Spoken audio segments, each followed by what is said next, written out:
You are listening to the Tricast Gaming Podcast.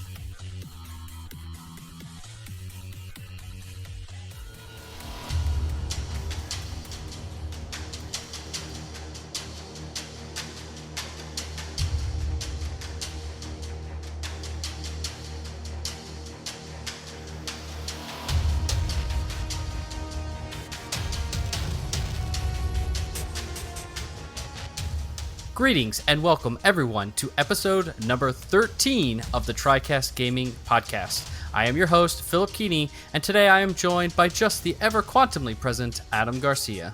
What's going on, everybody? Hey, Adam. We are, as I said, without Mike tonight, but that's okay. He's moving, just like you did not that long ago. So we will keep him in our thoughts as we do this show. So that's enough about him. How are you doing, Adam? I'm doing great. It's been a pretty slow week. I've been able to just to kind of do some stuff around the house and get it more straightened up. Our office is actually kind of clear, except for my desk because I got to do a few things. But I was able to install like the games, and I got my controllers back out. I got my consoles back in the house. So we're making a lot of progress here as far as me getting back into the gaming end of it. That's very exciting. Yeah, moving is always a challenge. I mean, not only just for the few days where you're literally pushing boxes in and out of the house, but for like the few weeks or more afterwards that you're trying to just settle into where you're at. So it's not easy. It's definitely a challenge, especially whenever you have to go back to work. You can only take off so many days before it starts hurting your pocket, and then you have to deal with the pain in your back and your knees. And I don't know, maybe that's just me. But yeah, I absolutely feel you on that for sure. Yeah, so Mike, you're in my prayers. I hope you don't hurt yourself because I know I did. Yeah, it's easy to lift something wrong or whatever. The last couple times I've either done a move or helped with a move, man, I went and I bought a dolly, and I just used the shit out of that thing. Like I don't even like pick up boxes and stuff. I'll like bring the dolly over, push some boxes on it, roll that shit wherever I want it to go, push the boxes off and go get more. Like it's too much because like you can start the day and you can be fine for like the first hour or two, but you know, it never takes 2 hours to move. It always takes like 8-10 hours to move. And so I just accept that I'm never going to make it to the end anyway and just use that dolly. Yeah. I mean, that dolly is a lifesaver. That's for sure. Backsaver at least. Yes. So, yeah, I mean, speaking of sore, though, I am also immensely sore. As I've told, not on this podcast, but I've told you guys in our gaming group chat before, I used to do a work soccer league. I love playing soccer. I've played soccer since I was I think I started playing when I was 9. So I've been playing soccer for a long time, both competitively when I was younger and even into the college age, and then, you know, just casually with pickup and intramurals and things like that since college. And I used to go every Tuesday after work with a group of, you know, work guys, and we'd play a pickup game, and we'd play 90 minutes. What we do is we play 3 30-minute games because, you know, most of us are old and fat, so we can't just play 90 minutes straight, but we do play a full 90 minutes. And when all the coronavirus stuff hit, we couldn't do that for a long time. And finally we decided that it was safe enough to go back to doing our Tuesday soccer. And the first week back was last week. And as everyone knows, I was at Disney, just coming back from Disney. So I missed the first week back, but so this week was my first week back playing soccer. And I am very sore. All the tops of my thighs, even my ribs, like where my diaphragm is, because I'm not used to doing all those sprints and running up and down the field, like, and the breathing heavy, that my freaking diaphragm and ribs hurt, man. Like I can't even cough. It's ridiculous. So you worked everything out, didn't you? I did, and it felt great. For sure. I set up 2 goals and I scored 1 myself. So I call that a win in my first game back since March of earlier this year. So good times. Yeah. So is that the reason why you like FIFA so much? Oh yeah, dude. I mean, so like I started playing soccer when well, let's see. If I can roll all the way back, I don't know if you watch the World Cup at all, the No. soccer World Cup, but it's usually a pretty big deal. Even people that don't really like soccer watch the World Cup, right? Um, except for you, obviously, but that's okay. That's totally fine. I mean, it is like I think even over the Super Bowl, it's the most watched sporting event in the world every 4 years when the World Cup final happens. Um, so I think it was in 1998 that World Cup was the first one that kind of was on my radar as a little 9, 10-year-old kid, and I kind of was like enamored by the glamour, I guess, of what a World Cup was, and so I started like messing around playing soccer, and I started playing then, and I guess as they say, the rest is history. But I picked up watching it regularly on TV, and I kept playing it, and up through the youth ranks and into college. So yeah, I mean that's FIFA as a natural extension of that because I love soccer so much. I love playing the game. I love watching the game, and that extends into, I don't know if anybody's play Madden or whatever, and you do a franchise mode, right? So you get to like fantasize about the star player that you could bring to the team you support, and you play with them. That's kind of what FIFA is for me, but for soccer. Nice. See, it's kind of like with my wrestling games, like since I'm a huge wrestling fan, like that's the thing that I always go to, and I just kind of like it takes me to that world where I feel like I'm involved in it. So I can see what you're saying when it comes to that kind of stuff. Yeah, I used to like to create a player, and make myself and put myself in the game, and I'd also like make my brother and then put us both on the team, and then we'd be like the stars for Arsenal Football Club. Used to do that, but now I'm into Ultimate Team. The last this would be my third FIFA in a row where I've pretty much exclusively just playing Ultimate Team, which is a little bit different because it's what's cool about it is that it mirrors the live sport. So the cards, each player has a card in the game or is represented by a card. And as he does better in real life, he can get improved cards in Ultimate Team. So like as you watch the game and you see what's happening in real life across the leagues in Europe and even in the United States and South America, as you see players do well, especially if they're players on your team that you really like, and then suddenly they get that cooler new card, and now you can bring them into your team and you can use them. So it evolves throughout the whole year. It never really stays stagnant. So it's kind of been the thing that's caught my eye recently, and that's what I play. Nice. That's cool. Yeah, for sure. And now this year, I think I mentioned it on the show, they're like trying to target specific plays. So like if a player makes a really awesome free kick in real life, then they'll specifically bump his free kick stats in the game and such. So they're doing the IRL stats. Yeah, that's right. Yeah, I don't know. I think it's cool because then you've got the game and real life mirroring each other. So yeah, it's something I'm into, but I know That's it's cool. not for everyone. Yeah, I mean, I think it's cool like that you like it so much because that's how everyone feels about wrestling. Like some people are into it, some people aren't, and it's like when people see me and they're like, "Oh, you like wrestling?" I'm like, "Yeah," and you got a problem with that? Yeah, dude, when I was a kid, I loved wrestling. And I think maybe part of it was because of the taboo. Well, I don't know if taboo is the right word, but the mysticism of it, because my parents didn't let me watch it. Oh, yeah. That kind of adds to it. Right. So I had to go over to a friend's house. So what the funny part about that story is that his parents were like devout Southern Baptist. And they like so much so that anything that had to do with like witchcraft or anything like that, like they were just absolutely not. So he wasn't allowed to watch Sabrina the Teenage Witch, and I wasn't allowed to watch wrestling. So I would go to his house to watch wrestling, and he would go to my house to watch Sabrina. Interesting mix there, but wow, yeah. So that's some dedication there. That's right, yeah. But so I really liked it when I was a kid. That was in the late '90s. That would have been the heyday of like Stone Cold Steve Austin and Kane and Undertaker. Yeah, the Shawn rise of Michaels. The Rock and Triple H.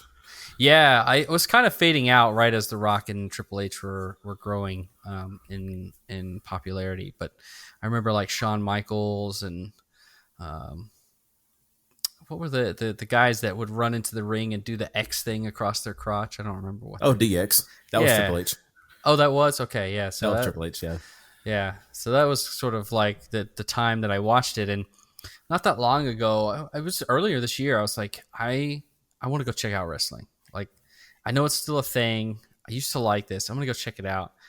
And man, I couldn't even get through one SmackDown episode. Now, maybe I was watching the wrong thing. Maybe SmackDown is not what I should watch, but and maybe it was also affected by the fact that I was watching after the coronavirus stuff hit, and so they were wrestling like in a room with no people there to watch. I don't know, but I couldn't. It was too obviously fake to me at this point. Did you watch it? Like, was there the crowd behind them, at least on the video screens? Nah, man, this was like they were like in a room, and there was the two commentators at a table beside the ring, and that was it. Yeah, like it's changed since then. That's for sure. So I don't know. Maybe I should try it again, but yeah, it felt too obviously fake to me. But I don't know. I still think the stories behind it are really cool, because what drew me into it was I watched a documentary about the minor leagues of wrestling and how some of these wrestlers came up through these schools in Florida and got their shot. And I was like, man, these stories are really cool. Like, I want to go check out SmackDown. And then I was like, I don't know. Yeah, I mean, it's changed. Like, I know you saw it on the Twitter, like that I was in the Thunderdome, and that's what they're calling the arena that's in Florida, where you sign up to be on the video screen for the crowd while they're having their live show, which, by the way, I'm going to be doing that again tomorrow. Nice. But it was so awkward because, like, whenever there was no one there for WrestleMania, they, like, for Randy Orton versus Edge, they had this fake like crowd reaction going, and they're like they brought back the noise of the crowd like it used to happen, like, you know, the chants and everything else. And I'm like, the crowd's not even there. Why do you even want to do this? That's stupid. And so I'm also part of the WWE Fan Council, in which they ask you feedback on the show and stuff like that. And like, they asked about that, and I said, like, I wrote a comment saying, don't do that shit again. That was terrible. And next thing you know, here comes Thunderdome, and that shit's just been cool ever since. But in defense, in what you're saying, like, the show that you used to watch when you were a kid is not the same show it is now. Like, they are way more careful than they were back in the day. They're more censored. They're more PG. That's what they call this era, is a PG era. They're just real conservative with what they're doing. If that makes any sense. Yeah, no, that makes total sense. And maybe that's why. I mean, I don't know. I the episode I watched, like, had a match with I'm trying to think of his name now. The dude with the Daniel Bryan, and I guess I didn't realize he'd come back, because I remember hearing when he, like, hurt his neck and he, like, retired, and I didn't realize he had come back, and I thought it was cool because he's a very unique type of wrestler. You know, when I was watching it, it was all about, like, you know, the finishing moves and the pile drivers and the Rock's elbow and all that kind of stuff. It was all about setting up these elaborate things. But that match that I watched was actually him, you know, having somewhat of a wrestling match, you know, like a true wrestling match almost with whoever he was fighting. And I actually enjoyed that one. But then when they were like, then it went to like this thing with some of the female wrestlers, and they were having this fake, like, you know, I don't know. I don't want to call. I mean, because I don't know if this is PG anymore. Like, if this is what you call it, but, you know, I'll call it a cat fight. It was somewhat of a cat fight between three of these female wrestlers, and I was like, I don't know. It didn't bite for me. It was too corny, I guess. Not that I have anything against, like, that's actually one of the main draws. I was like, I want to see, like, how the female wrestling goes too. Like, that seems like really cool that they brought them in, but it just I don't know, the play, the interaction with them wasn't doing it for me. So it's too silly, I guess. But yeah, I don't know. Maybe, like, I just need to give it a try again. Yeah, like they've improved, but if you grew up in the era like we did, when you have China and then you have Luna and what's her name, Terry Runnels, and then you go a little farther and you have Lita, and then you have Trish Stratus, and those females back in the day, like it's like a night and day difference. Like these girls are trying to do what they can, but it's not the same. And so you're not completely wrong when it comes to them. Like you kind of losing interest during their segments. Yeah, yeah, for sure. But I mean, also, I think like some of it is a little bit of a progression, right? Like if you're into it long term, then you see the storylines develop across several episodes.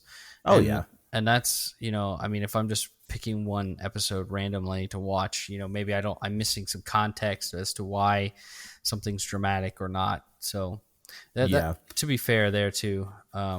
Yeah, but it's going back again. Like it's definitely not like it used to be, because back then they used to do it like over a period of like months at a time for a storyline. Now they're just doing it within 1 month. Like they build up to that specific pay-per-view and then it's over. So there's no long-term storytelling involved in it anymore. Wow. Well, that's kind of sucks, because I liked all the drama of like the rivalries, and I remember there being like this rumor that Kane and Undertaker were actually brothers. Back when I was watching it and stuff. Like, I don't know, that stuff, like I got into that as a kid, but yeah, it's just different times now, I guess. But yep.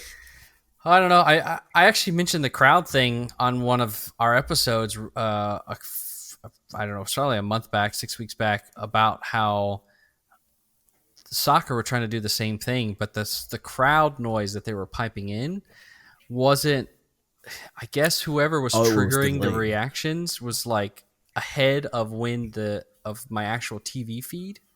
So like I would see a player about to take a shot, but before I could see the resolution of the shot, I would hear the "oh" from the crowd. Yeah. And I was like, "Mother trucker, what is this?" Yeah, I remember you saying that. So it's never really worked for me either. Thankfully, though, like you can go onto like the NBC app and you can pick like the no crowd noise version and just that's good. Not have to deal with that. Yeah, that's kind of what they do in the Thunderdome. Like once you're in there, like they have the mic so where they can hear you, but when it comes to like them actually amplifying their crowd reaction, they mute the crowd in the feed, so you're only hearing what's going on in the ring. And you don't hear the rest of the crowd like you normally do. Mm. So it's pretty interesting how they're doing it. Interesting. Yeah. Well, maybe I'll have to check it out again. But anyway, I guess moving us along, we're not a wrestling podcast, so maybe we should move on a little bit and talk about something that is kind of video game related that we both picked up on earlier this week, which was the Monster Hunter movie trailer. I checked it out.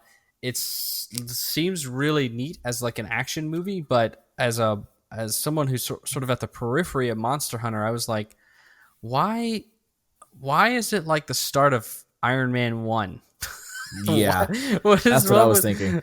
What is up with these like U.S. military soldiers, in Afghanistan or whatever, suddenly caught on a patrol and abducted? Like, what? This is not Monster Hunter. No. So that was a little odd to me, seeing that.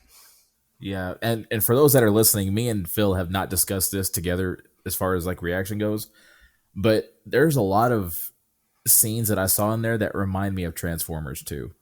Like just those little, like I guess callbacks. I don't know, like just certain angles, the way it looks. I'm just like, this kind of feels like another Transformers movie. Yeah, I hadn't even thought about that, but I completely agree with that analogy. Yeah, I was just like it looks cool, but I'm just like, nah, it's not. I'm not feeling it. I'm not doing it. It's not doing it for me. Because it wasn't Transformers a whole thing about like a squad in Iraq or something like that. It caught out, and all these like maybe they weren't in Iraq. They were like in Saudi Arabia or somewhere in the Middle East, and they were caught out in the desert. And again, it's centered around like a U.S. military unit somewhere overseas fighting these Decepticons. You're right, man. What is up with that as the movie plot? It's just like let's use a game analogy. Like you have Breath of the Wild, right? And then there are these games that are coming out, which I saw a little earlier. The streamer named Tiger Rider, he was playing another game. I forgot what it was called, but it looks exactly like Breath of the Wild. Different characters, but same layout, same mechanics in the game. and I was just like, dude, like why are these games coming out that are like the original? And then it dawned on me, and I'm like, well, you take what the original is and you mirror it to make yourself successful. That's probably what they're doing. Maybe. I did read a director interview from the guy who's directing the movie, which is, I guess, Mila Jovovich, whatever. Her husband, I think, is the director of the movie. And he was talking about the reason they chose to do that was because he wanted to sort of try to capture that moment when he first played the game and how new it was and how exciting and alien it was to him. And he wanted to try to capture that by having someone who's just suddenly thrown into this world and didn't grow up in it, suddenly experiencing this thing like, holy shit, what is this? And that person being the audience's conduit to experience that feeling as well. And that's why he chose to go with this, basically storm that teleports this army unit to the world of Monster Hunter. And so I guess at least there's, I can at least respect where he's coming from. I just don't know that I don't know that I'm buying it. Yeah. Like, honestly, the first half of what you just said, if I didn't know you were talking about Monster Hunter, I would have literally thought you were talking about Transformers. Yeah. So, I don't know. Having said that, it comes out in December. There's not a whole lot of movies in the movie theater. I'll probably go check it out. I've started going back. Actually, I don't think I mentioned this on the show, but I went and I watched Empire Strikes Back in the movie theater last week. Oh, yeah, you did.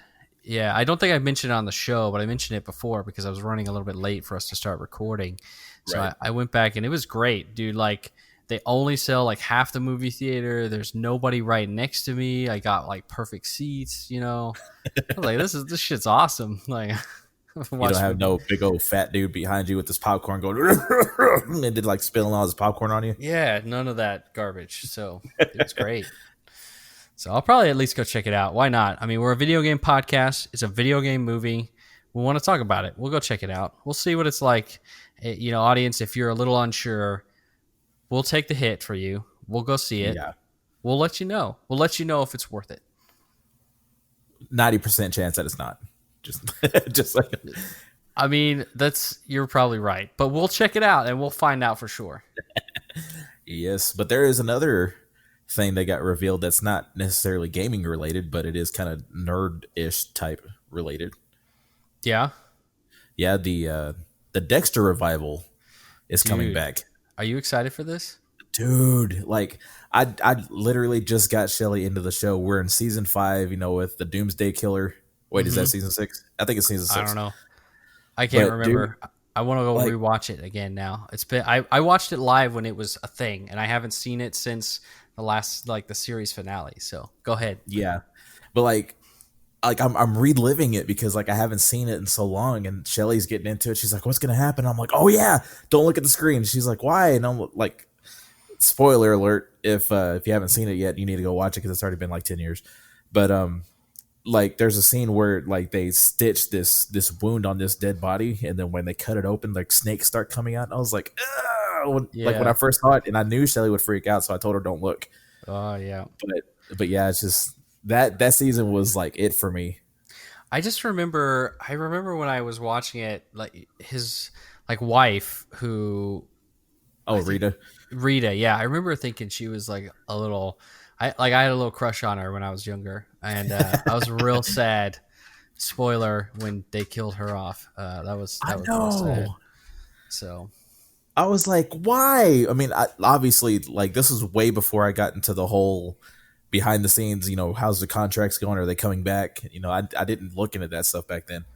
You didn't realize that the characters they chose to kill off were probably because either they didn't want the job or they wanted more money, and they're like, "Fuck it, we're not paying you anymore. We'll just write you off." Exactly. Yeah. But yeah, when I saw that, I was almost in tears when I saw it. I was like, "Not Rita! Why are you gonna put him in the pool of blood, dude?" It's just his son being there. Oh man, it was tough. That's heartbreaking. It was. But I'm gonna have to go back and rewatch it now. I don't know I don't know what the best way to do it. How are you watching it? Netflix. Oh, it's on Netflix? It's on Netflix. Oh fuck yeah. I'll be watching episode 1 tonight after the show. But I saw it's like, so anybody that hasn't seen the announcement, it's like a 10-part one-off revival series that's supposed to come out next year, 2021, and it's going to have Michael C. Hall back as Dexter. So I'm stoked for this. I think it's going to be super cool. I hope I'm not let down, because I did like how it ended. I actually was a fan of the ending. I know some people were not a fan of the series ending, but I felt. I am one of those. Oh, you didn't like it? I didn't like it. I was like, really? That's how you're gonna do that? Like, yeah. I can't just say enough bad things about it. I mean, maybe we'll have to, because we've already been kind of chatting for a while now. But maybe let's table this. Let's come back. Let me refresh my memory on how the series ended, and we'll rediscuss this on the show. I think Sounds statute good. of limitations are over. We can talk about the ending Big of time. Dexter. Big time. All right. Well, with that said, I skipped the weird thing last week because we were already kind of had a packed show, but I got a little thing for this week, because I feel like people probably like this little weird bit that we do in here. This one's not going on about, your bodily habits here, but we're going to talk about pizza toppings. Ew. Okay, because I think that there is a correct answer, and I'm sure that people will be angry at me. And I feel like that there is one that is an absolute incorrect answer, and I'd like to see where you fall on this. So tell me, when you go and you order a pie, what do you order? What do you get on it? I would normally get everything except black olives. So you're a supreme guy. You're just the whole 9 yards. Yeah, but like if you get a supreme, if you notice, there's not the other toppings that people like. Like, people like they'll Pepperoni and hamburger and stuff. Yeah, like that stuff's on there, but not like, what is it? Pineapple. Like there's not pineapple on it. Well, see, that's okay. That is the incorrect answer. Like, you do not fucking put pineapple on a pizza. Agreed. Yes. Like, what is wrong with people? Why do they put pineapple on a pizza? Yeah. If you want to pretend you're in Hawaii, go to Hawaii. Yeah, I mean, I don't even buy this shit of like, Canadian bacon and pineapples. Go fuck no. Like, just pineapple on a pizza, period. No. No. And there's some people that like it, and I'm just like, why? I want to eat pizza, not pizza and pineapple. That's just too sweet. Yeah, and because this is what we do on this. I mean, most of these weird questions with these weird topics, generally speaking, I either get from watching Colin's show, Colin Moriarty's show, Sacred Symbols, or from my own wife's shenanigans. And this is one of my wife's shenanigans every time. Now, and it's even worse, right? She orders very specifically a thin crust pizza, pineapple pepperoni. Well done. She wants them to like burn the top of her pizza. She's already getting. Yeah, you can actually do that if you order through Domino's or Papa John's. You can do that. And what? Yeah, I don't get it. I don't get it. I didn't know that was a thing. It's an incorrect answer, right? Yeah, because I thought like well done is like you only using a steak term.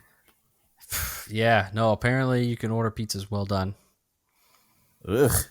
Yeah. What is the world come to? What is 2020 going to bring else that I need to know about? That's just weird.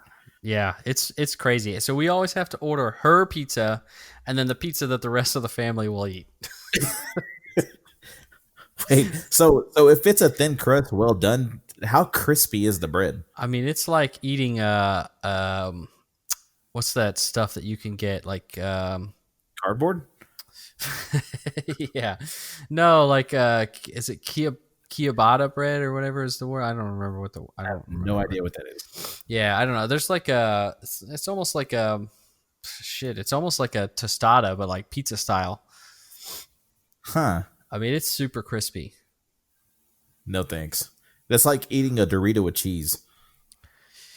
Yeah, Now, if you make a taco salad with nacho cheese Doritos, it can be good. Oh yeah, but that's different. Yeah, that's true. It's not a pizza.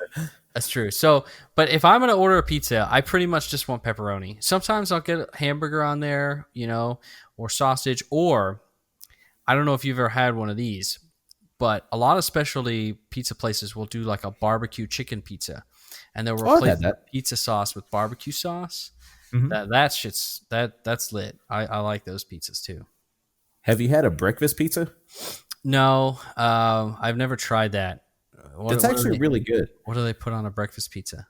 Like instead of the sauce, it's eggs, and then they'll put some cheese on it. They'll put some I guess whatever you want, like tomatoes or like bacon bits or something like that. Like when my boss used to buy it, it would just be the egg and the cheese and the bacon. See, that would like kill me. I'd be like in the bathroom like all day because for whatever reason, eggs just fuck me up. Like eggs, mayonnaise, like any of those salads that are real heavy based in mayonnaise. Now, if you like bake a cake and you like crack one egg in batter and you bake it, it doesn't seem to bother me. But like, I mean, anything that's pure fried eggs or a breakfast sandwich with the egg on it or whatever. Like, I mean, it'll ruin me. I'll be in the bathroom upchucking for the rest of the day. Well, it's not a thick layer of egg. It's like real thin. So I mean, it's like maybe like a centimeter thick, if that. Like a French toast. Yeah. Yeah, I can't even eat French toast. Like, gosh. Yeah. So here's what you do. You need to at least eat one slice, and then while you're in the bathroom, just say, "Yeah, it was totally worth it." All right, so I guess audience, you feel free to write us in. Tell us we're crazy. Tell us what the right type of pizza is. Not pepperoni. I'm open to hearing it. Now, do you have any weird habits of how you eat pizza? Like, do you eat pizza with a fork? Are you one of those people?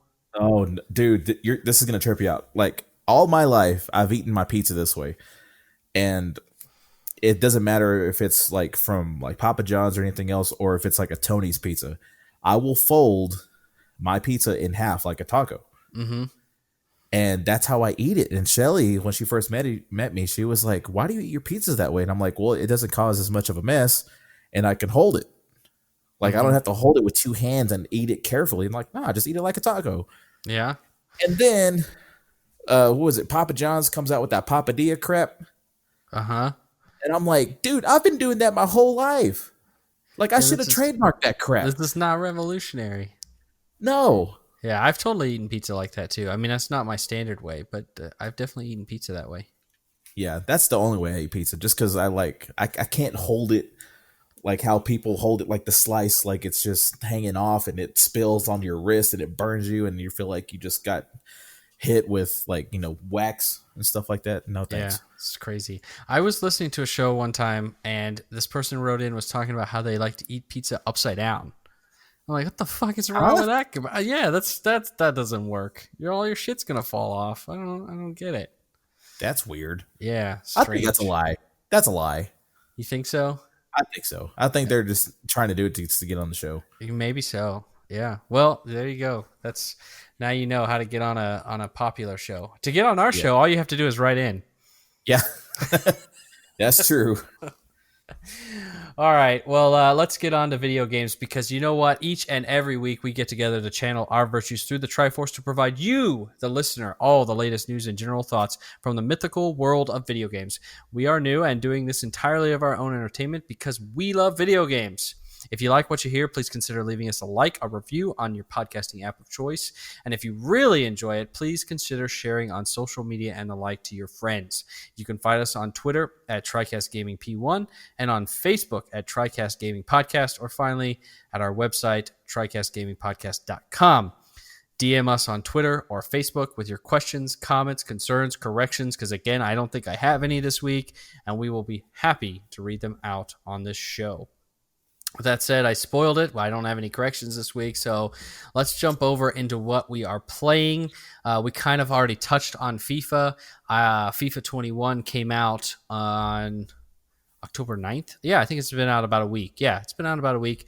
So I've been playing a ton of FIFA 21 this past week.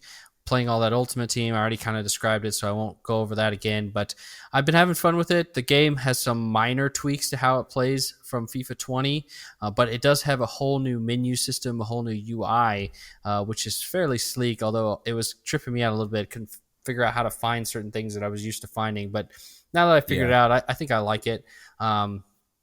So all in all, I'm pretty happy with it. I will keep playing it. They brought in this new, I've kind of described it on the show before, this new way to build up your own stadium by doing certain objectives through the game. So I've been like really focusing on those objectives and trying to complete those. I've been getting really frustrated with this one though, because I have to score with a certain player from a certain league, and I don't even like the player. And I it's just like... And it's like the game knows, like, I'll like run through with another player and try to square the ball so I get an easy goal with him, and the guy will like hide behind a defender. It's like the game knows I'm trying to score with him or something. I don't know. Yeah, but I'm having it's set up that way. But yeah, it cheats. Totally. But anyway, I'm having a ton of fun with FIFA 21. You know, if you're a FIFA guy, I don't think that you'll be disappointed by this one, especially if you haven't bought one in a couple of years. This one is very good. Having said that, do not buy it on the Switch. Apparently, the Switch version is a total joke, complete like reskin of the last one with no changes. That's like even more broken somehow. EA is getting rung over the coals for this one. So if you are thinking about buying FIFA 21 on the Switch, do not. Stay away. It's not a good idea to do that. But PS4, Xbox One, it's a great time. I've also been kicking it into Destiny 2 a little bit with my dad. Him and I love to play that game. It's still as great as ever. Got a Halloween event going on right now, so the whole tower's all like decked out in spooky Halloween stuff, so that's really cool. And if you're not new to Destiny, you've seen them do that before. But yeah, that's what I've been playing this week. What about you, Adam? Now that I've said that I've gotten my computer stuff back going with some of my gaming stuff, I was able to play the Godfather game on the PlayStation 2, and I forgot how good that was, because like I haven't played it since it came out, mid to late 2000, and do you know anything about that game? So I never played the first one, but I did play the Godfather 2 back in college, and I don't know how I stumbled on it. It was probably like, I was poor as shit back then, right? And I was probably in a game store and it was like $2 and I was like, fuck it, I'll try it. And I loved it. Yeah. I like 100% of the game. I thought it was great, but I never went and tried any of the other stuff, and I haven't played it since, so I don't know a whole lot about it.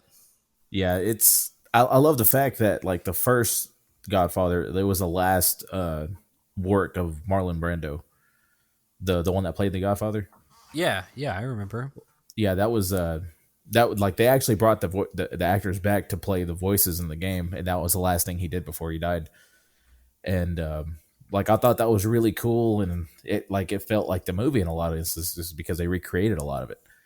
And I didn't get very far because I was just testing things out, and I wanted to try out the Godfather because I remember having problems the last time, and I got everything to work, and I was just like, man, this is so much fun. And then another day I played Raft.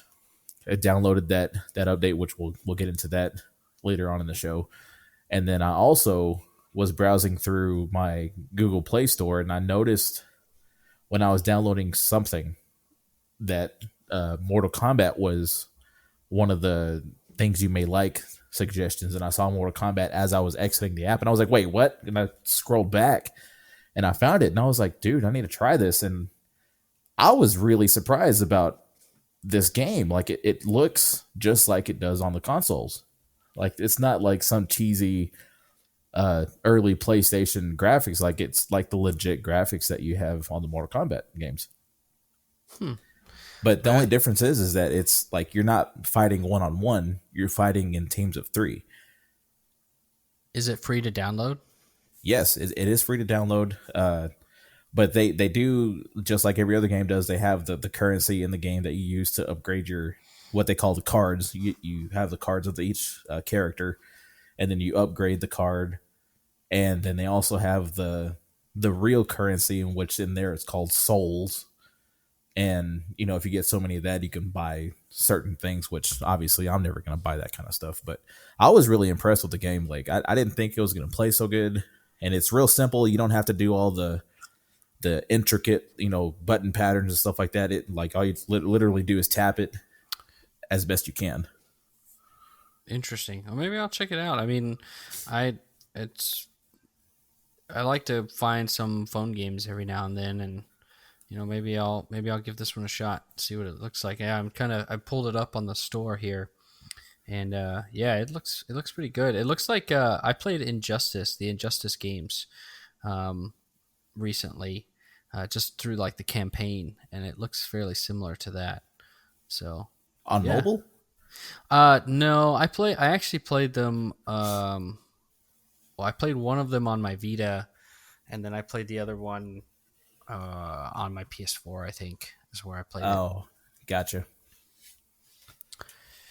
But yeah, those are the games I'm playing. Well, that's awesome. Yeah, I'll have to check this out. I mean, do the microtransactions feel like invasive, or can you kind of do as much as you want without really pumping money into it? Well, so far it doesn't feel very invasive. I mean, they're there, but I haven't seen them try to push it. Like I don't see, hey, we're having this Halloween deal. If you spend $5, you get so much stuff. I haven't seen any of that yet. Gotcha. But like you can keep playing, like you're not artificially stopped just because you don't have. It doesn't feel like it, but I have a feeling that I'll hit a point to where I won't be able to play because I have to get certain upgrades, and I won't be able to play without getting them. Okay. Well, maybe you'll have to update us on this again on a later episode, because that's the thing with these free-to-play mobile games that usually trip me up, is when they get real pushy on the microtransactions. Like you hit walls and you can't do anything anymore because you didn't spend money yet. So yeah, that always bothered me. Do you know who developed it? Like, is it from a WB or whatever? What is it? The NetherRealms? NetherRealms, yeah. Yeah, are they it's okay. It says the developer is Warner Bros. Oh, okay. So it is Warner Bros. Okay. Yeah. Cool. Well, there you go. Mortal Kombat on the phones. Check it out if you're a fighting game fan. All right. Well, Mike is not with us, but he did tell us that he was trying to play MechWarrior 5 and was having a fun time with it, except the load times are absolutely atrocious, even on his solid state drive on PC. So that's disappointing. He was talking about like minute and a half plus load times, which is crazy. Even after you die to get back in the game, which is nuts. That reminds me of like when Bloodborne first released on PS4, the load times like after deaths were like 45 plus seconds. Wow. And if you're familiar at all with the From Software games, you die a lot in those.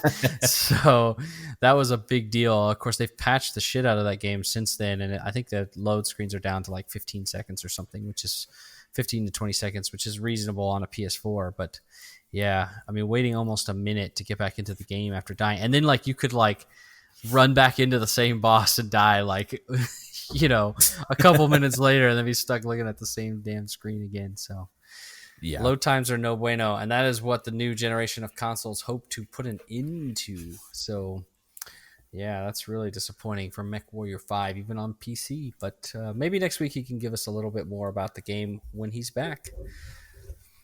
Yeah, hopefully. So, all right, well, let's kick it off into the newsreel and give you guys the lowdown on what's happening this week. So I will kick it off with item number 1. Sony has confirmed that the PlayStation 5's new HD camera will not be compatible with PlayStation VR. Users will have to continue using their existing PlayStation 4 camera in order to use the PSVR headset with PS5. Additionally, the PS4 camera will not natively connect to the PS5, and you'll have to apply for a free of charge adapter from Sony. We will be sure to update you on what you need to do as soon as Sony releases any more information on it. But oh my gosh, again, another just unforced little error. It's like a death by 1,000 cuts with this PS5 sometimes. Yeah. How are you going to release a new camera for your console and then not even tell anybody that, oh, by the way, it doesn't work with the PSVR headset until long after people have done their pre-orders? Yeah. I mean, I don't get it. blows my mind. Yeah, and it's unfortunate too because like a lot of people like I don't know. Like it was a shock when I first heard about that, and I was just like, well, this just gives me more of a reason not to buy a PS5 right away Yeah, until they get the stuff going. it's just 1,000 cuts, man. I almost ordered one too, so I'm glad I dodged that bullet because I actually do not like the way the current camera looks.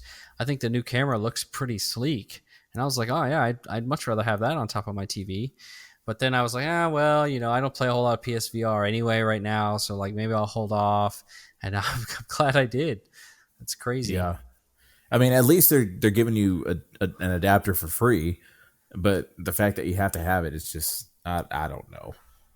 Yeah, it'd be interesting to see how they can just anybody get one, or are they going to have you try to prove somehow that you own a PSVR headset? I don't know. It'd be strange how they actually do that. Yeah, you have to have proof of purchase of your PS4 back in 2016. Yeah. Yeah, I mean that'll suck because I bought my camera used from a GameStop like 8 years ago or something. I don't know because it's the same camera that they had for a while. I don't know. We'll see what happens there. So yeah, there you have it. Okay, well, item number 2, according to Sony, PS4 titles will get even better on PS5.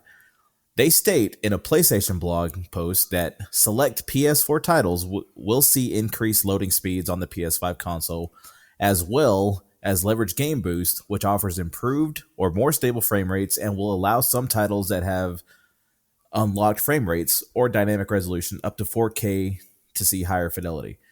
Additionally, PS4 games will also take advantage of some of PS5's new UX features, but Sony has not explained further on what this means yet.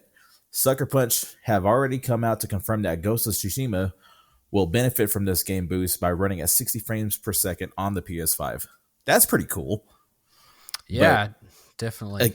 Again, the whole argument about the 4K thing, that's just, I don't know, like it's just like a perk, but not like a thing. It's like Mike said, I'm more about the frame rates than the resolution. Yeah, I mean, Ghost of Tsushima right now is 30 frames per second, even on the PS4 Pro. So getting it up to 60 is a reason. I mean, at this point, I have not cracked open my copy of Ghost of Tsushima, even though I bought it on launch day. So I might just wait now until the PS5 and give it a whirl there. Yeah, it would look better on 60 frames a second. For sure. But, I mean, at least we're finally getting some of this information. I mean, we've known forever, I mean, it feels like at least that Xbox were doing the smart delivery stuff, and they explained what smart delivery meant. They explained what kind of upgrades you'd be getting for any title that benefited from smart delivery, and they've put that on every title coming over to the Xbox Series X that would support it. So we've known that forever, and finally Sony's sort of cracking the lid on what this might mean, on what it might look like on PlayStation 5 for games coming over. And benefiting from the power of the PS5. So at least they're finally starting to tell us something. Yeah, but it would have been useful information like a month ago. Yeah, I mean, I think that these are things that should have been said before you put the console up for pre-order. I mean, we knew all of this stuff about the Series X before they went up for pre-order. So I feel like this should have been out before then, but well, I guess better late than never. Although if you were waiting to hear this stuff before pre-ordering one, you're screwed. You can't pre-order now because they're all gone. Yep. So, and just this little sidebar real quick. Every time I hear better late than never, I don't know how much of a Goosebumps fan you are, but you remember Slappy? So I do not. I was a big Goosebumps fan, but I don't remember Slappy. Okay, Slappy is the haunted dummy. Like the ventriloquist dummy. Okay, yeah, I remember him.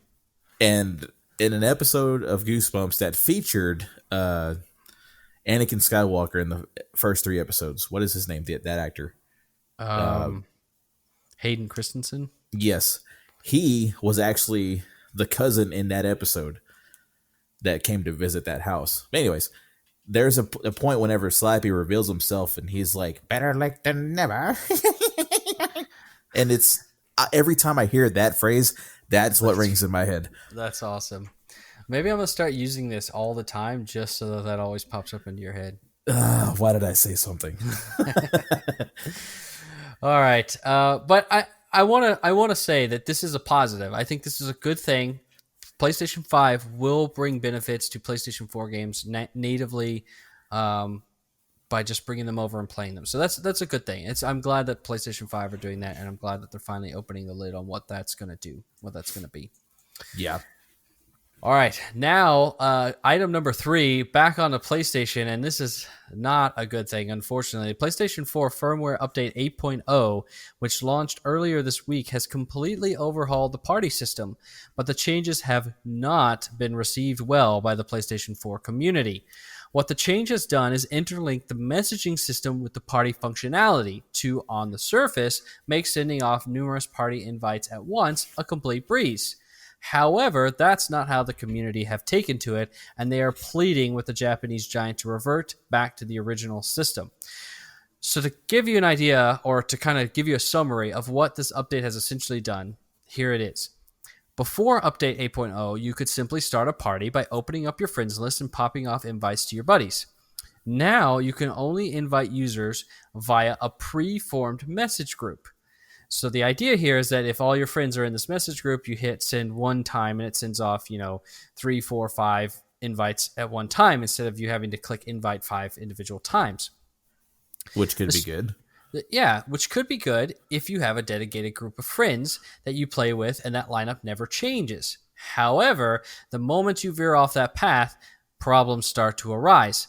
Let's say one of your friends has a buddy who wants to join the party for some Call of Duty Warzone matches.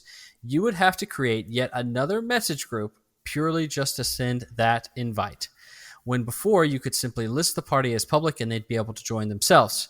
Imagine having to repeat this process over and over again every single time a new player wants to join your squad. Sony has created a hassle where there wasn't one, in my opinion. I don't know what Adam thinks.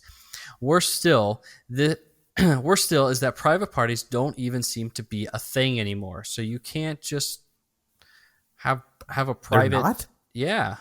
So that's, I don't know. Why? Which is crazy.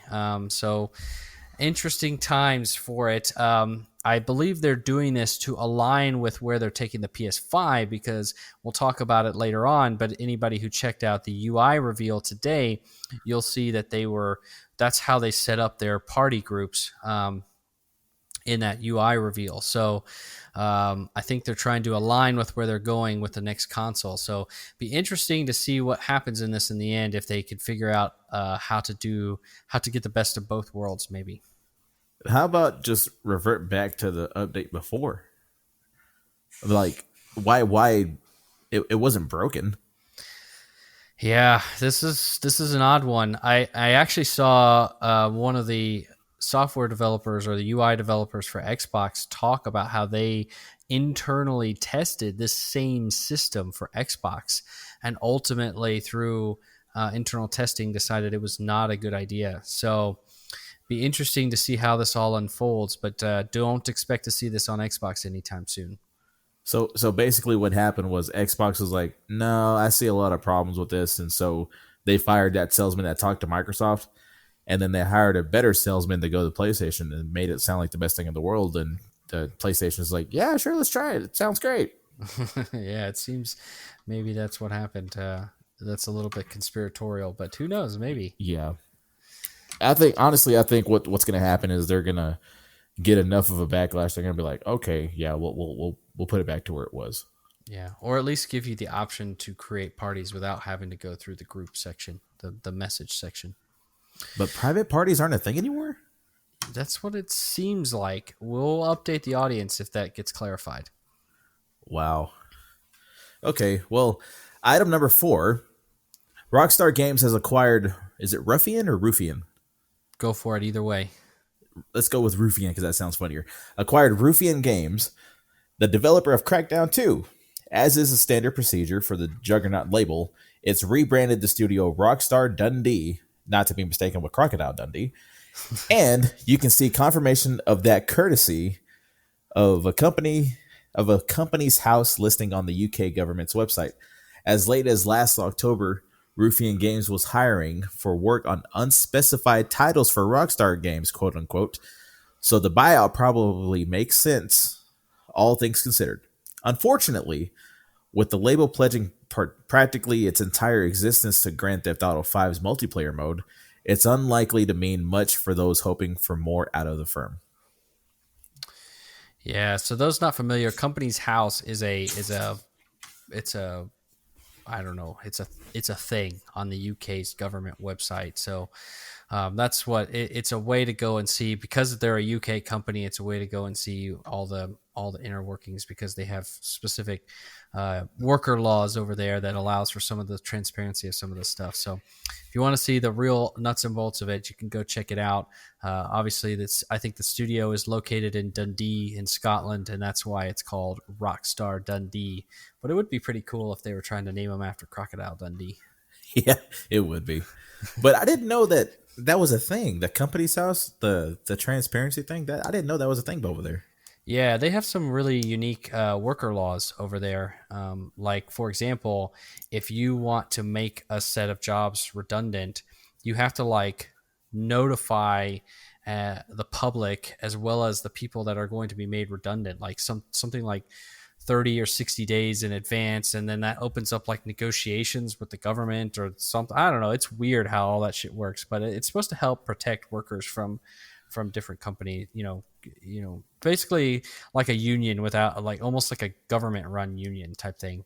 Some people might know it better than me. Maybe this is one of those things I should have looked into a little bit before I waded into.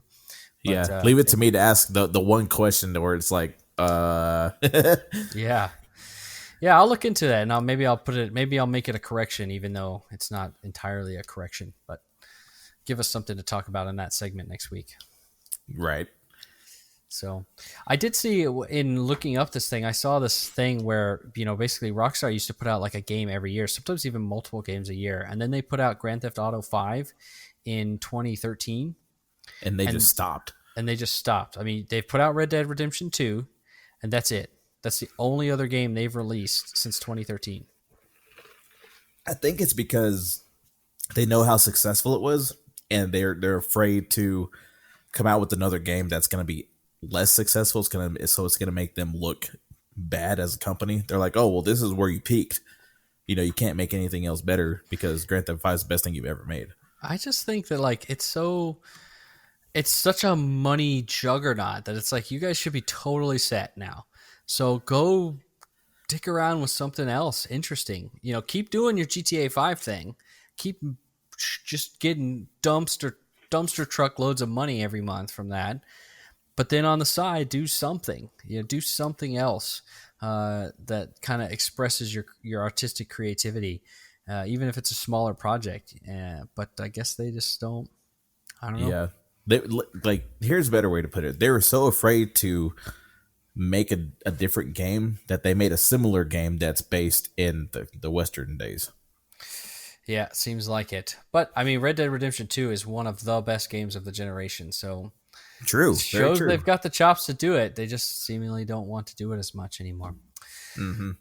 All right, number 5. Here is your latest Game Pass updates. Games coming to the service. All of these are coming October 15th, which is the day we're recording, or yesterday if you're listening to the show on release day.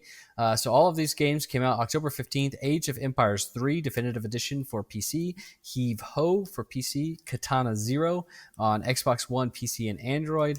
Tales of Vesperia Definitive Edition, Xbox One and PC. And the Swords of Ditto, Mormo's Curse on PC. Coming October 21, Scourgebringer on Xbox One, and then coming on October 22, Cricket 19 and Supraland on Xbox One.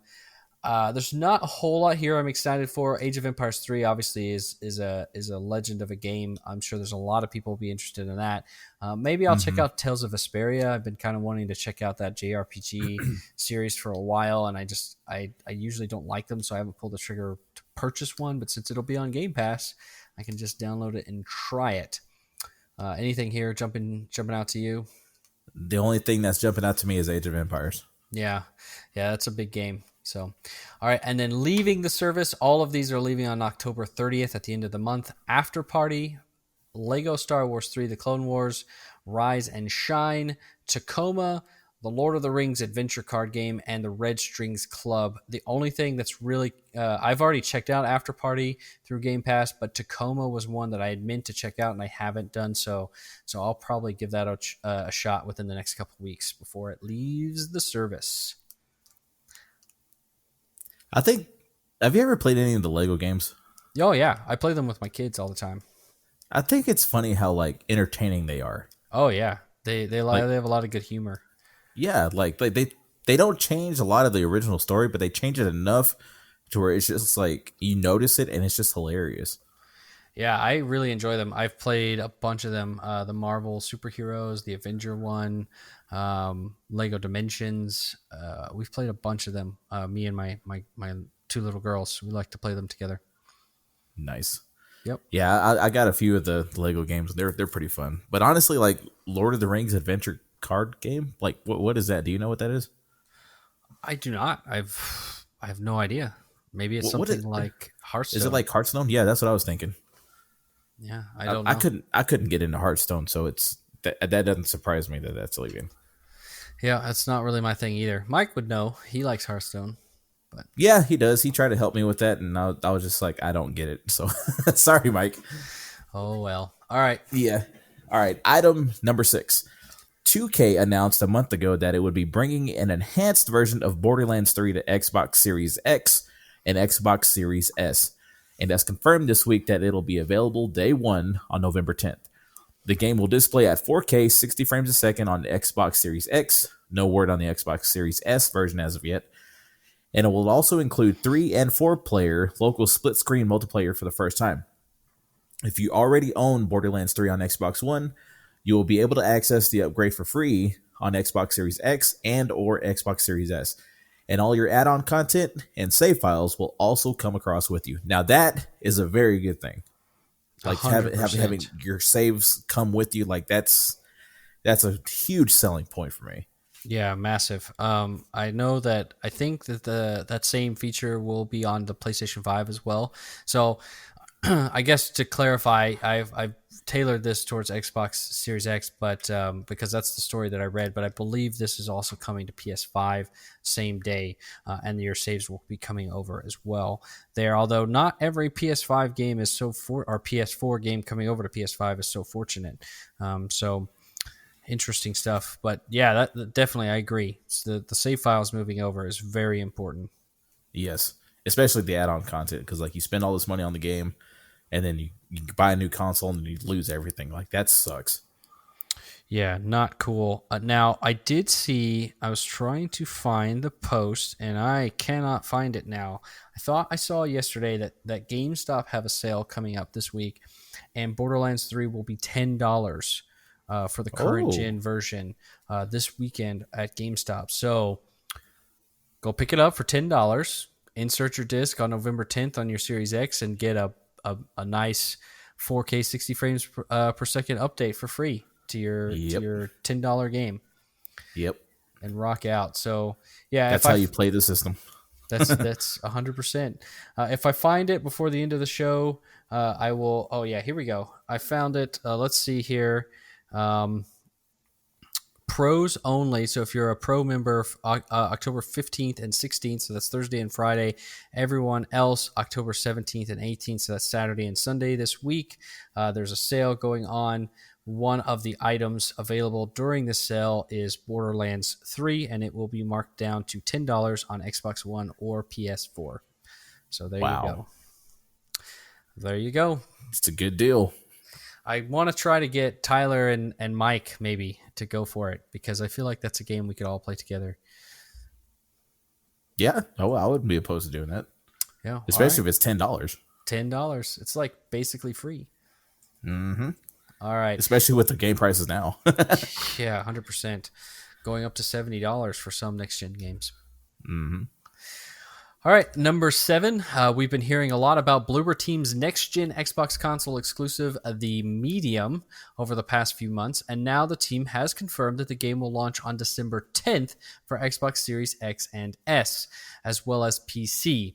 The Series X and S versions of the Medium are now available to pre-order on the Microsoft Store for $49.99, and the game will also be available with Xbox Game Pass from the day of launch.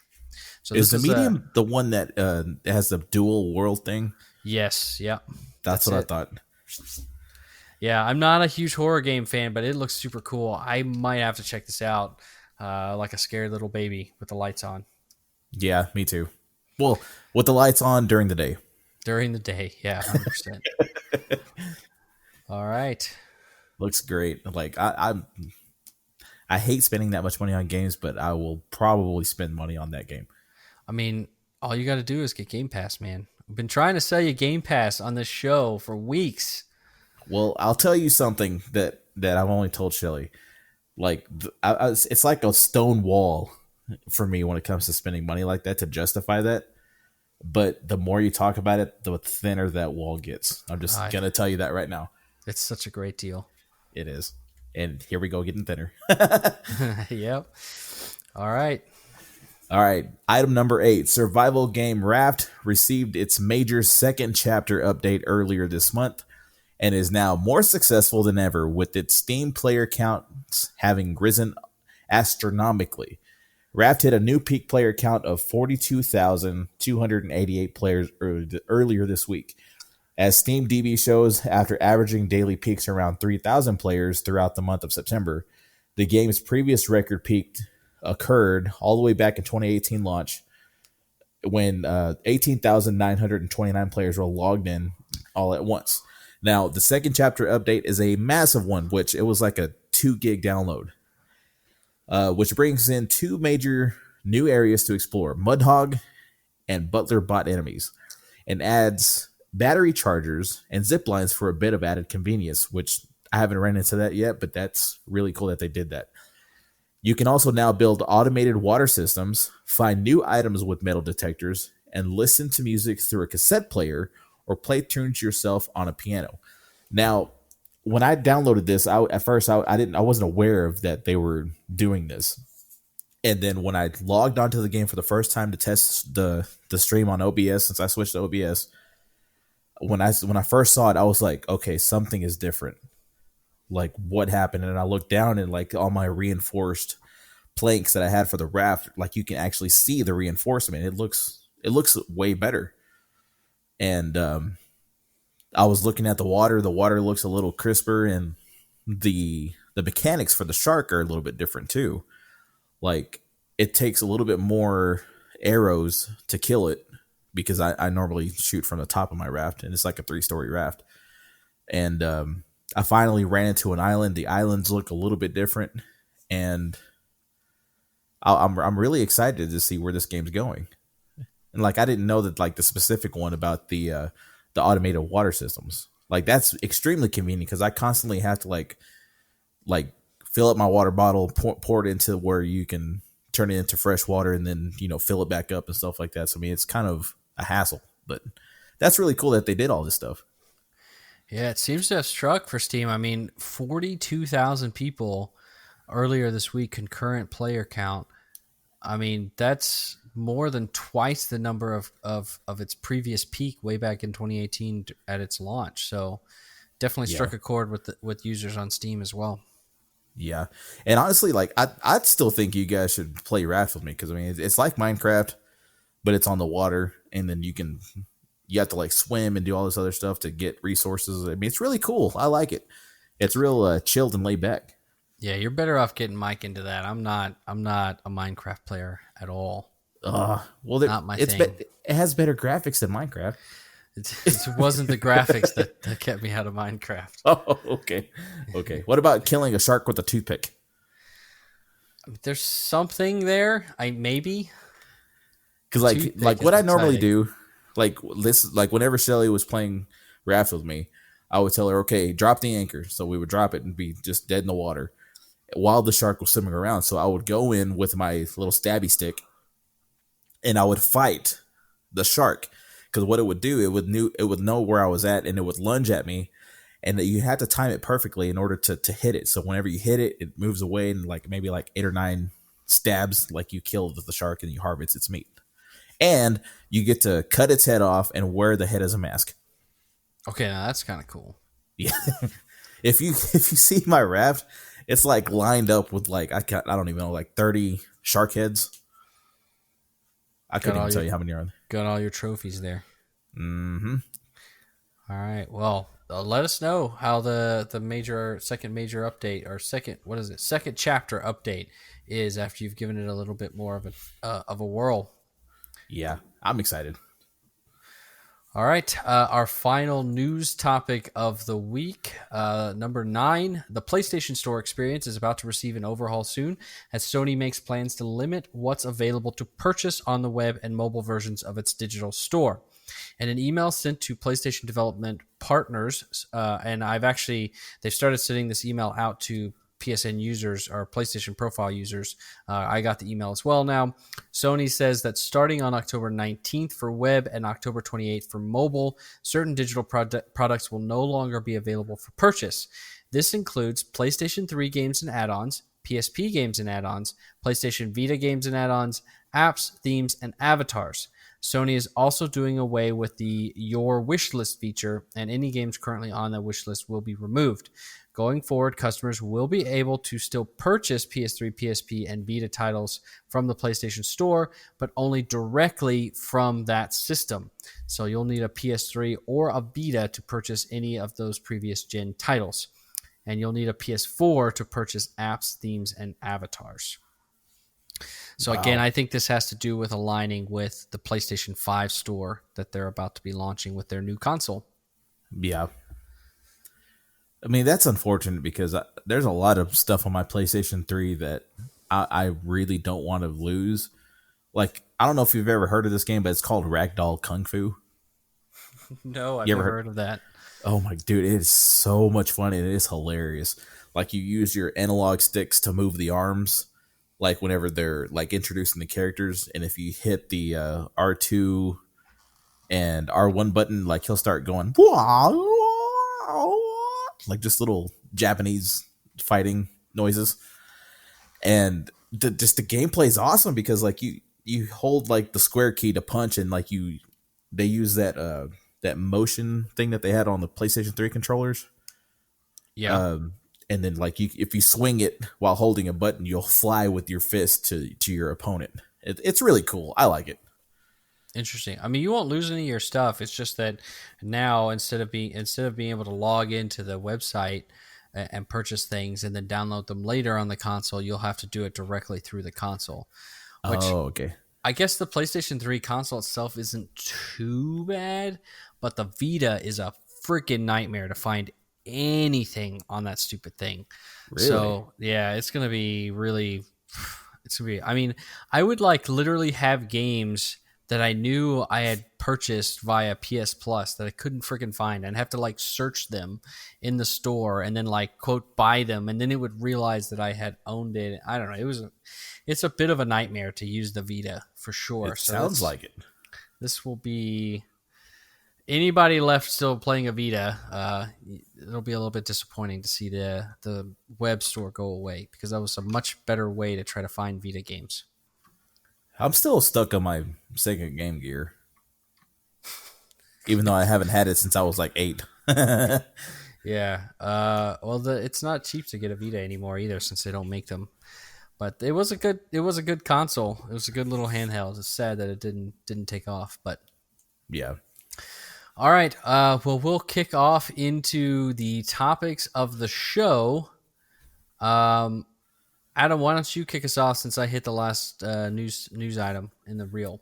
Certainly. GameStop announces a multi-year strategic partnership with who else? Microsoft. Now, the partnership aims to advance GameStop's key strategic pillars and extend its digital omni-channel ecosystem, in which the press release that we shared with each other, and it goes over certain things like the GameStop stores are going to have Like they're going to get surfaces for the employees. They're going to have like Microsoft based programming. But the one thing that caught my eye is what the partnership is going to include. It says, following decades as an essential provider of the Microsoft Xbox gaming platform and services, GameStop has expanded its Xbox family of products offering to include Xbox All Access, which provides an Xbox console and 24 months of Xbox Game Pass Ultimate to players with no upfront cost. GameStop and Microsoft will both benefit from the customer acquisition and lifetime revenue value of each gamer brought into the Xbox ecosystem. Which I want to say that you mentioned that part of it before, didn't you? Yeah. So what this means is that when GameStop sell that console to a user, that user and his console are now going to be linked back with GameStop.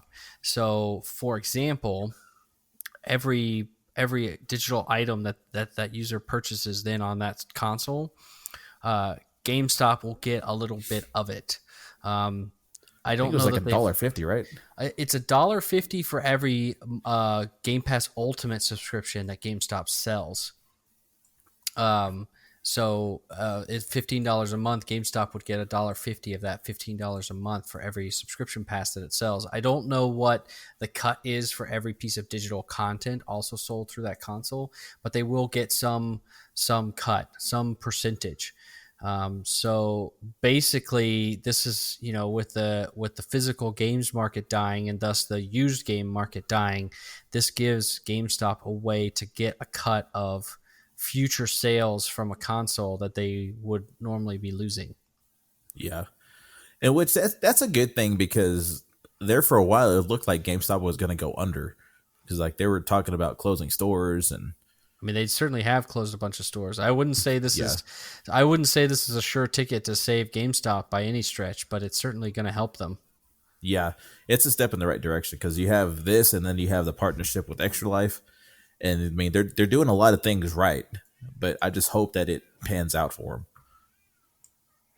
Yeah, absolutely. I mean, it would be a little bit sad to see GameStop go away. I mean, maybe some people disagree, but I don't know. There's been something about GameStop, or if you lived in Europe, the store Game, that's sort of, I don't know. If you've been around video games long enough, that used to be where we would go hang out, at least I did.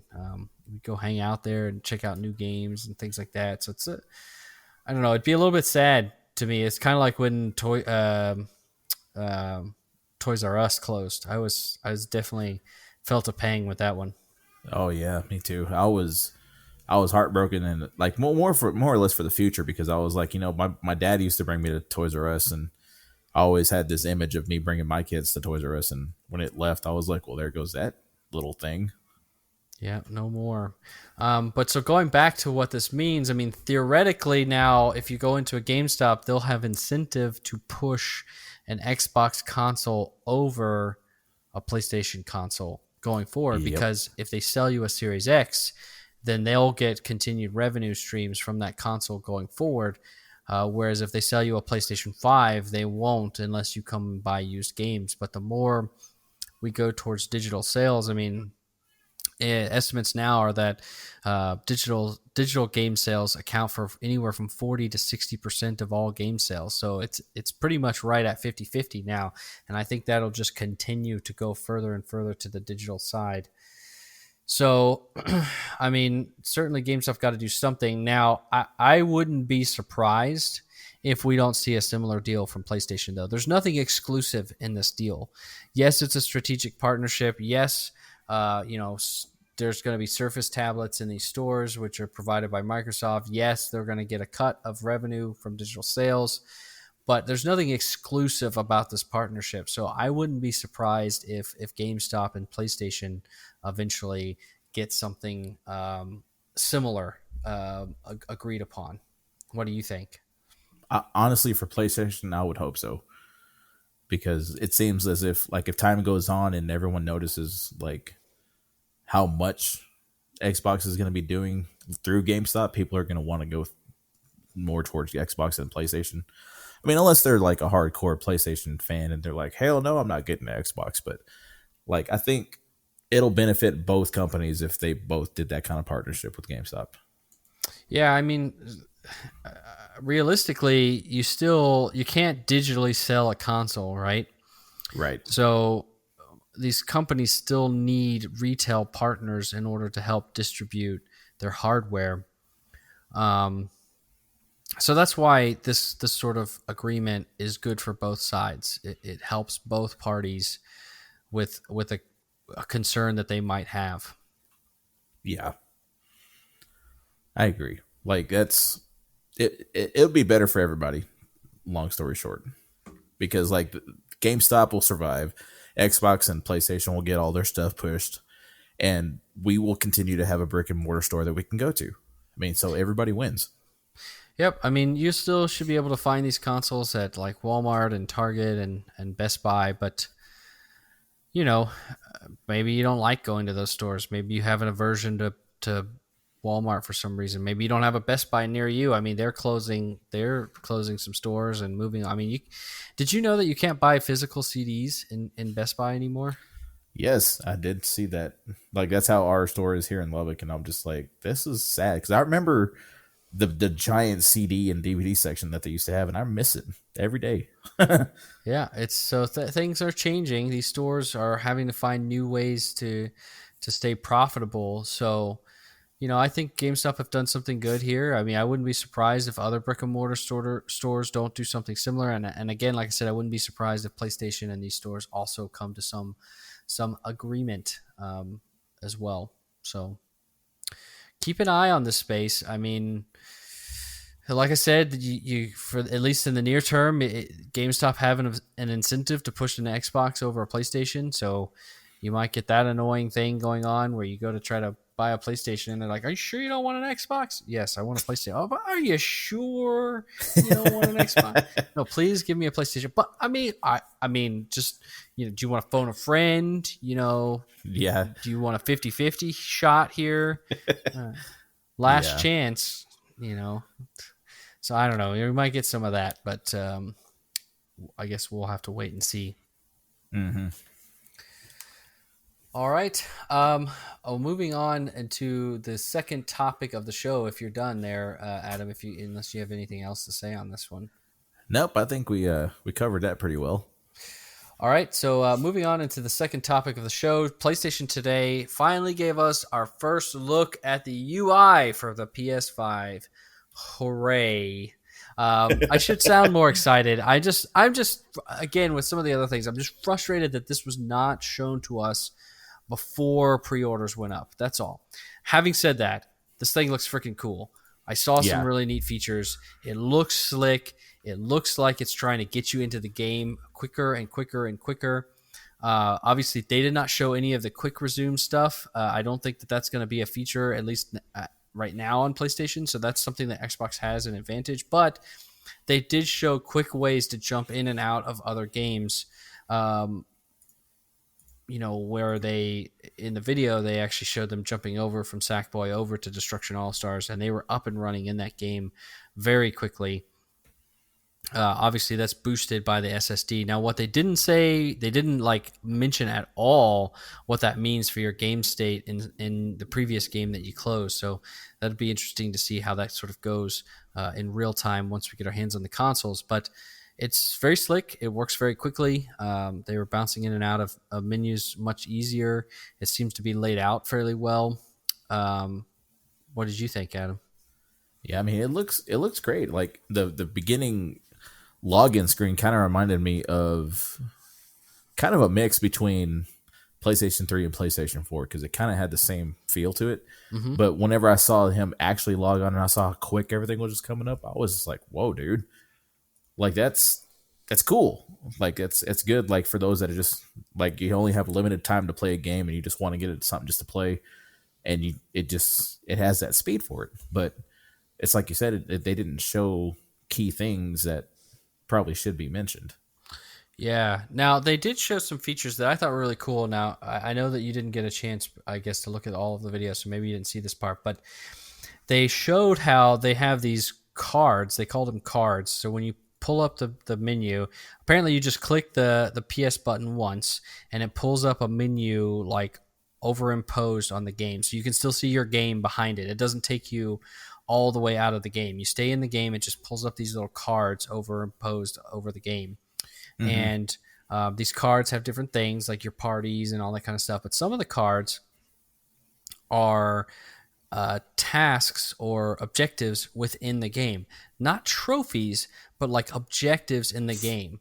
And it'll tell you how long each of these little objectives should theoretically take you. So like the one they were demoing in the reveal trailer was a level in the game. Now they hadn't fully completed the level in the game because they hadn't found all the secrets in it, and it kind of told you what you were missing, and it gave you a indication of it would take approximately 10 minutes to go and do this level.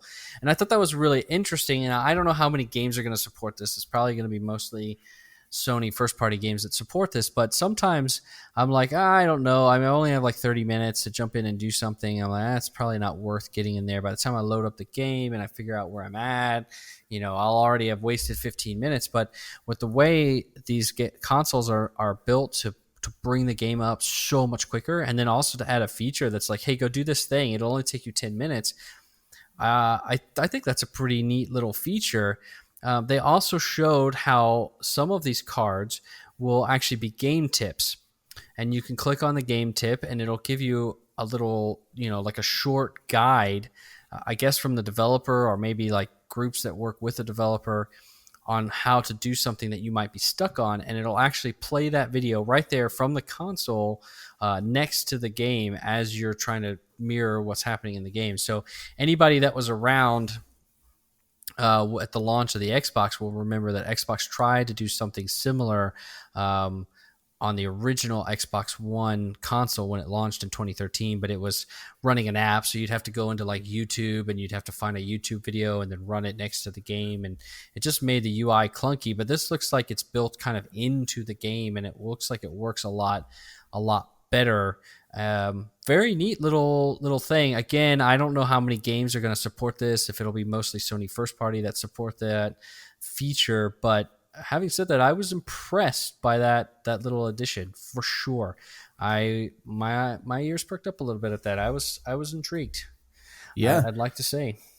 I'm looking at it now, and it's very convenient, especially the fact that they try to keep you on the console in the game and focused on the screen instead of you going back and forth like you said. And as far as the cards with the time goes, that benefits a lot of people, like you said. But I think one thing that would be cool if they were to implement was like they can kind of see your, like they gauge your playing habits. So instead of saying it's going to take approximately 10 minutes, like they'll estimate it based off your gaming habits and how well you do in the game, and say an estimated time of 8 minutes or 12 minutes, depending on how fast or slow you are at finding things.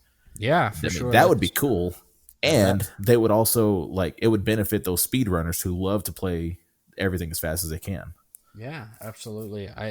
We'll have to see how that actually actively evolves with your gameplay. But I definitely found that to be interesting as well. Yeah. And I really hope that it's not just stuck with Xbox first party games. I mean, that's a really cool feature for everybody to take advantage of, especially like the whole, like you said, the game tips. Like that's extremely helpful, like especially for people like me who just get lost. Yeah, now you had a little slip of the tongue there. I'm going to correct on the spot. The PS5 first party games, right? Because we're talking about the PlayStation console here. But what did I say? You said Xbox, but that's okay. Oh, yeah. I was just so used to saying Xbox. Yeah, my bad. I have a feeling that often with these little things that the first party games will really take advantage of because it's a selling feature, and so Sony want their games to do that. It'll be interesting to see how much of the third parties jump in and be a part of that. Yeah. Now, I did notice though when they were in the video that they mentioned that it was a perk specifically for PlayStation Plus users.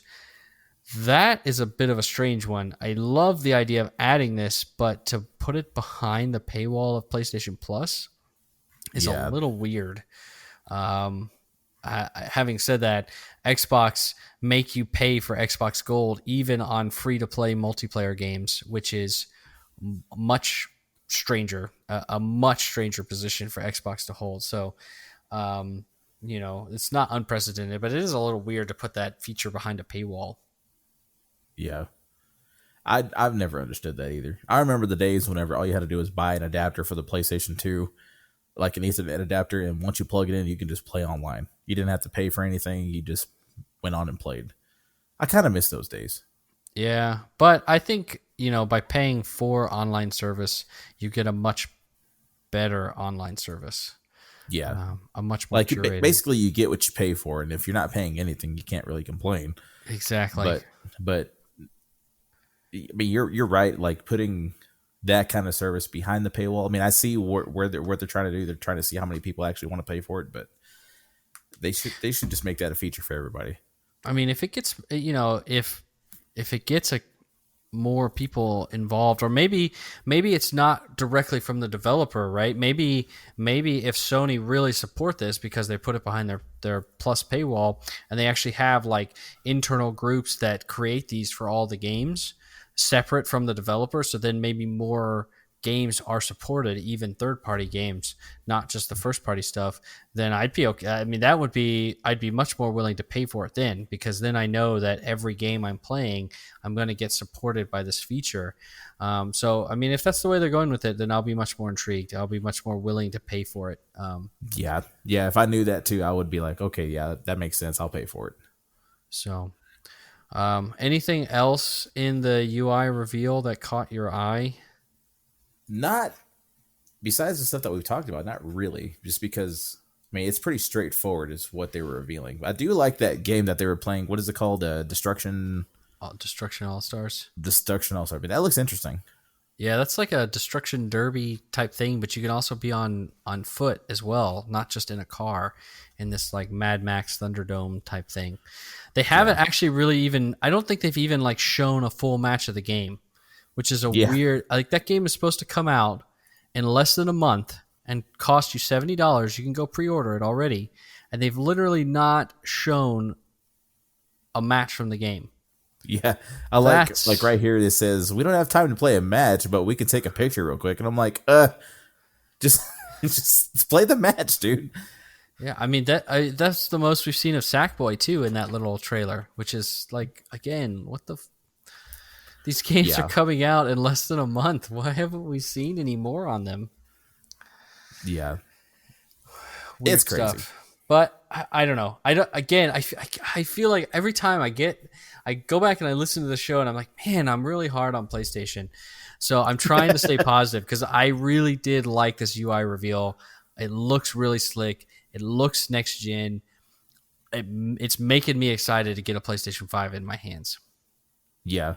But they just need to push more information out for all of us to see what they're doing. Because like they're just like, they're being real secretive about everything. A little too poker-handed. Exactly.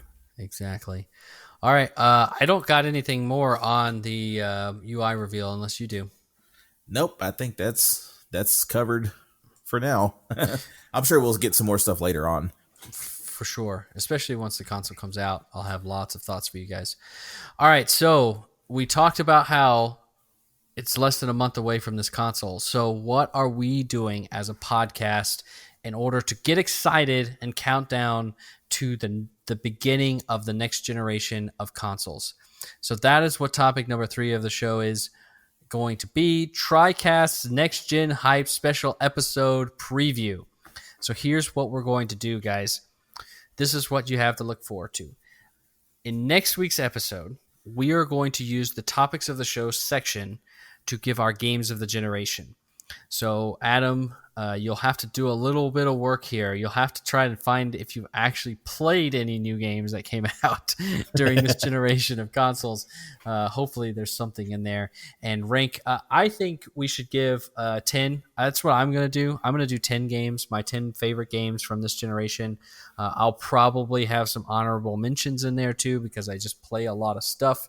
But I think at least if we can try to hit our 10 best games from this generation, that'll make for a cool little episode to highlight some of the awesome shit that we've gotten to play over the last 8 years of these consoles.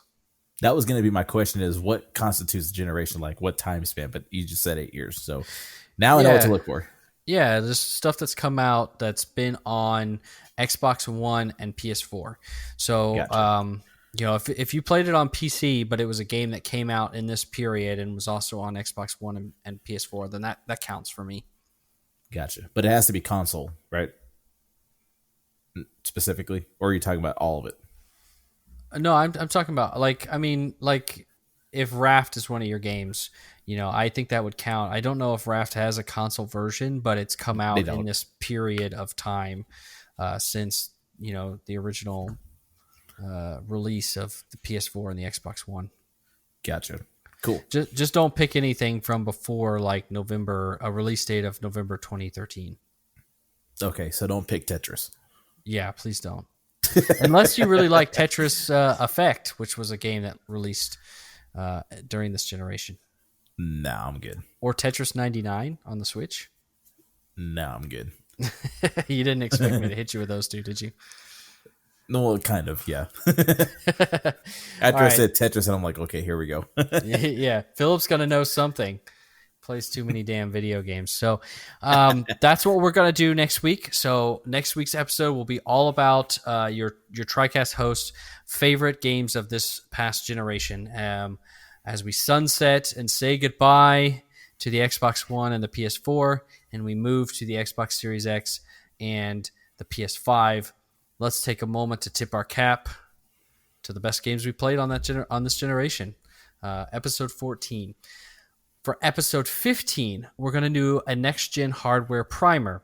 So we're going to lay out the specs of the Xbox Series X, the specs of the PS5, the features that we know of each console, what the launch lineups will be for each console, everything that we know about of these two consoles, which hopefully is every fucking thing at that point because the consoles will be 2 weeks away by then. And we'll just lay it out side by side, give you guys a look about what each console is doing and what to be excited for with each console. So next gen, I'm calling it the next gen hardware primer is what I'm calling it. And that's what we will discuss in episode 15. And then the last episode 16, which will be the last episode before the launch week of the new consoles, we will do what we hope to see next gen. So this can range across anything, what features we hope come in and stay in, what we hope will be the norm of games in the next few years. And also I think we should touch on what we think each console manufacturer needs to do. For example, does Sony need an answer to Xbox Game Pass? I think maybe the answer will be yes, but that's something that we could talk about. Does Xbox need strong first-party games, like good story first-party games? I think the answer is yes, but maybe you guys disagree. I think that's something that we can talk about. So I think that's what that episode will cover. What we hope next gen is going to bring, what the norms we hope it will bring, and what we think each of the manufacturers need to do to keep moving forward into this next generation of consoles. What do you think about that as a step up, as an excitement builder for the next generation of consoles, Adam? I think the next 3 episodes are going to be amazing because this is going to kind of feature our own perspectives. Because we kind of give our own perspectives on the newsreels, but we actually get to dive deep into what we are passionate about and say, this is what I think is going to be, like you said, the games of this generation. This is my top. And then we're going to talk about what we think is the best part of each console. And then we're going to talk about what we hope to see at the next gen, which I have a lot of expectations, just so you know. So I think these next 3 episodes are going to be something that not only we get to explain our mindsets, but the listeners get to hear like basically where the hosts are at as far as like our passion goes. Yep, everything leading up. So there you go, everybody. This is what you have to look forward to. And please, please, please, this is why I'm trying to put this out there ahead of time. If you have some games that you want us to talk about in Games of the Generation, if you guys write in and say, please this was my favorite game, make sure you mention it. Again, if I have a whole bunch of submissions, I'll do a top 10 user or listener submissions, games of the generation. That's a good idea. So, and then again, with the next gen hardware primer, if there's things that you want to point out or what you hope to see next gen, please write into us in advance. That's why I'm trying to tell you what we plan to do so that you know what's coming up in the show. And if you want to be a part of that and you want to get your opinion in the show, you absolutely can do that. We're going to plug this on Twitter and Facebook too. Adam's really getting good at getting our stuff out there. We'll plug it there as well to try to remind you guys. But please write in. I'll be happy to bring your submissions into that part of the show. So next week, games of the generation. The week after that, next gen hardware primer. And the week after that, what we hope to see next gen. Sounds great. All right. I will move out of the topics of the show and move into the upcoming games. Just a few things this week that I want to highlight. Let's see. Let's start with G.I. Joe Operation Blackout. G.I. Joe Operation Blackout is a classic team-based third-person shooter where you play as your favorite characters from Team G.I. Joe and Team Cobra. I brought this one up because I loved G.I. Joe when I was a kid, so I might have to check this out a little bit, just as a G.I. Joe nerd. A little bit of nostalgia. I never got into G.I. Joe. Oh man. Well, it was one of my favorite. I had all the different action figures when I was a kid. Loved it. Nice. All right. After that, we got NHL 21 coming out this week. Carve your path to superstardom in an expanded Be a Pro mode and go down as one of the league's greatest.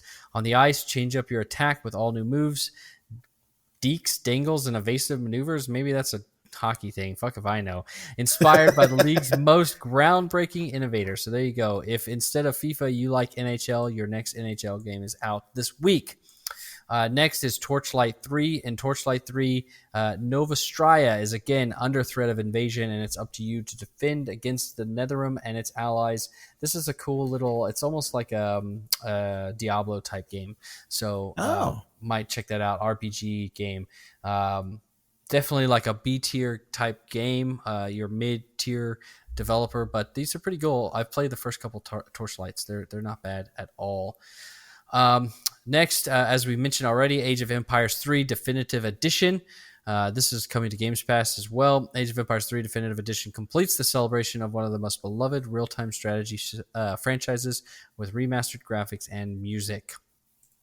And finally, the next installment of the Jackbox Party Pack. 5 new games, the hit 3-cool Quiplash 3, the collaborative chaos of the devils in the details, the fierce drawing game Champed Up, the speech game Talking Points, and the guessing game Blather Round. Jackbox Party Pack 7. If you haven't played any of the Jackbox Party stuff, you need to check these games out. They're super fun when you have a group of people over. You put the game up on your TV. You control your answers with a phone. You log into a website, and the game will put up a code. You put in the code on the website on your phone. You put in your name, and you answer all the stuff on your phone. So you can have the games vary, but anywhere from 4 to 8 players. You don't need extra controllers or any of that shit. You just put the thing up on the TV. It's super easy. There's lots of cool games on there. Some of our favorites are you have a question and you put an answer on it and you try to fool people with the answer. I think it's called Fibbish. I think is what the name of it is.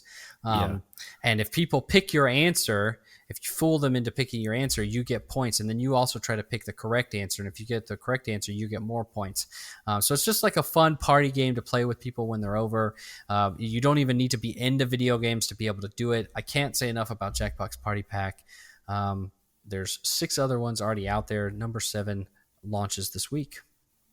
See, I remember playing that when I was at a family reunion thing in Kansas, and that was really fun.